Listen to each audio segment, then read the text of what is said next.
L'indicateur d'image de cette presse spécialisée, il est tout simplement excellent, soviétique ou albanais, je ne sais pas, vous me direz, mais on a, blague à part, 94% des personnes interrogées qui déclarent avoir une bonne opinion de la presse professionnelle, 6% seulement une mauvaise opinion.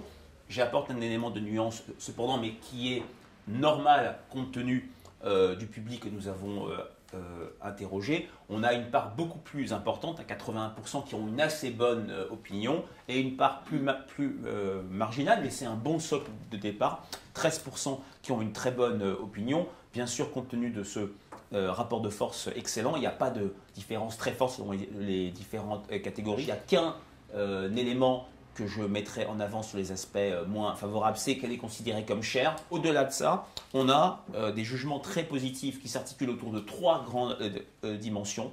D'abord, c'est une presse de qualité, c'est une presse sérieuse. Elle est jugée de bonne qualité par 94%, crédible et fiable par 92%, bien écrite, c'est important pour ces catégories, 92%, et même 84% considèrent qu'elle est agréable à lire. On a un petit reflux, si je puis dire, par rapport à ces différentes dimensions sur l'idée de modernité. Alors, qu'est-ce que veut dire une presse moderne? Christian pourra peut-être répondre. Voilà, 72% seulement, mais on a quand même des choses qui sont tout à fait élevées. Et seuls 34% qui jugent cette presse obsolète face à l'information assez accessible sur Internet. Christian conclura, mais voilà, c'est peut-être le défi d'avenir, c'est l'articulation entre ces deux vecteurs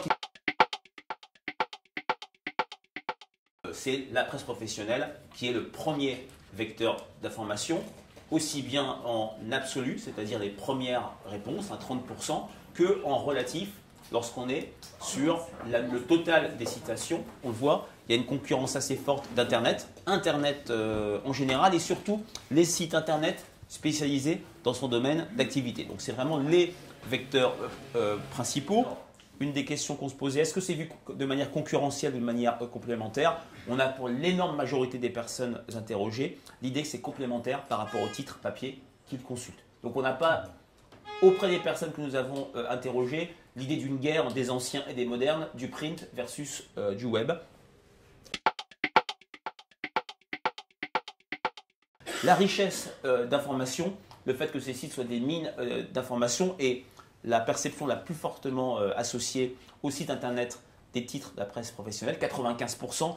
Donc là, on est vraiment en adéquation avec ce qu'on peut mesurer traditionnellement sur les sites internet d'une manière générale. En revanche, ce qui est extrêmement intéressant, c'est la dimension de crédibilité et de fiabilité. Et là, on voit très bien que ces sites internet, selon nous, bénéficient du crédit accordé au print, accordé à la marque papier. Parce que traditionnellement, on a des jugements ambivalent sur l'information qui circule sur Internet.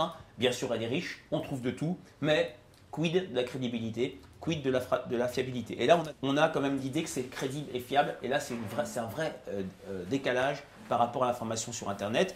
Alors, la critique sous-jacente qu'on peut mettre en avant, c'est la part non négligeable, 27%, minoritaire mais non négligeable, qui juge les sites Internet de la presse professionnelle peu esthétique, mais bon, on fait la fine bouche, c'est quand même une majorité qui les juge esthétiques. Il y a quand même l'idée que malgré l'information foisonnante et extrêmement nombreuse, on veut toujours plus d'informations.